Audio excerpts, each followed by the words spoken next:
There is but one truly serious philosophical problem, and that is suicide. Judging whether life is or is not worth living, that is the fundamental question of philosophy. Everything else comes after. Whether the world has 3 dimensions, whether the mind has 9 or 12 categories, these come afterward. These are games.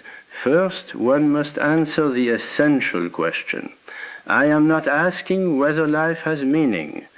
I am asking something harder. If it does not, and I will try to show you that it does not, does that compel you to stop living? Most people have already decided the answer without ever examining the question.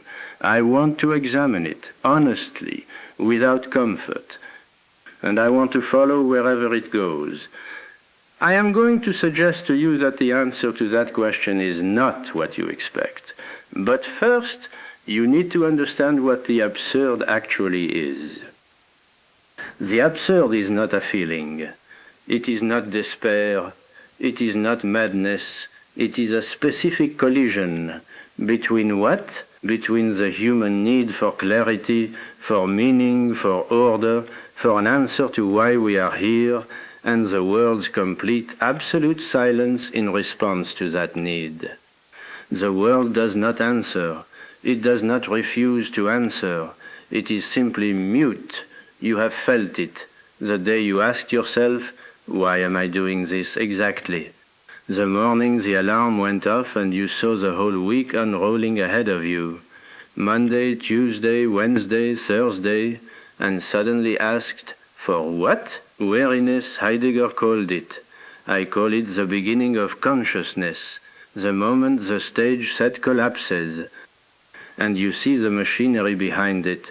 The absurd is not inside you, it is not in the world, it lives between them. In the gap between what you need and what you get, it is a relationship, and it cannot be resolved by changing either side. It can only be lived. The great existential thinkers, Kierkegaard, Chestov, Jaspers, Husserl, all correctly diagnosed the absurd. They looked at it clearly, they described it honestly, they felt its full weight, and then every single one of them performed the same escape. They called it different things: faith, the transcendent, eternal reason, but the gesture was identical. When the problem became unbearable, they leapt. Kierkegaard saw clearly that the world offered no rational ground for hope, and from this he concluded, therefore God exists. The very place where reason collapses becomes, for him, the proof of the divine. A pause. Do you see the problem? He used the absurd as a springboard toward exactly what the absurd denies. He named the wound and then announced it was a door. I call this philosophical suicide, not because I despise it, I understand it, but because it is dishonest. It negates the very demand it began with. The honest path is harder. It means staying at the edge without jumping. So, if we refuse to leap, if we refuse to resolve the absurd through God or through hope or through any form of consolation, what remains? I find 3 things.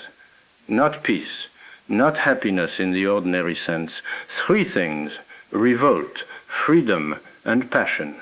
Revolt, a permanent confrontation with your condition, not resignation, not bitterness, a constant refusal to be reconciled with a fate you did not choose.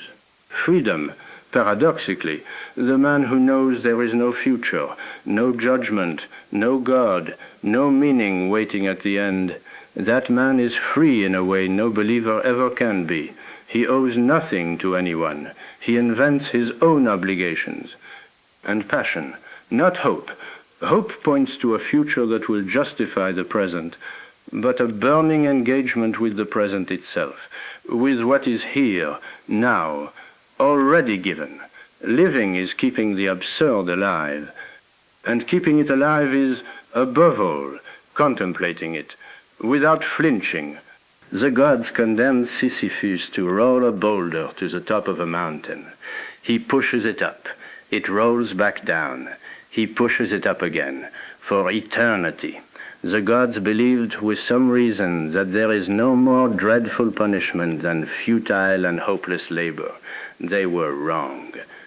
I am interested in Sisyphus. At the moment of his descent, the boulder has rolled down.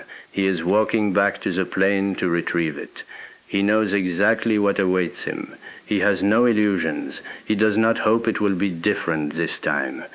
It is in that moment, the descent, that he is conscious, and it is in that consciousness that he is superior to his fate. The lucidity that was to constitute his torture at the same time crowns his victory. There is no fate that cannot be surmounted by scorn. The rock is his thing. His fate belongs to him. He owns it, not by having chosen it, but by having claimed it with full knowledge. No gods can take from him what he has already looked at without flinching. The struggle toward the summit is enough to fill a man's heart. All Sisyphus's silent joy is contained in that. Happiness and the absurd are two sons of the same earth. They are inseparable. The discovery that life has no meaning does not have to end in despair. It can end if you are honest enough and brave enough to hold attention in something that looks very much like joy, not despite the absurd, because of it, because nothing is held back for a better future, because everything is here, now, given. One must imagine Sisyphus happy.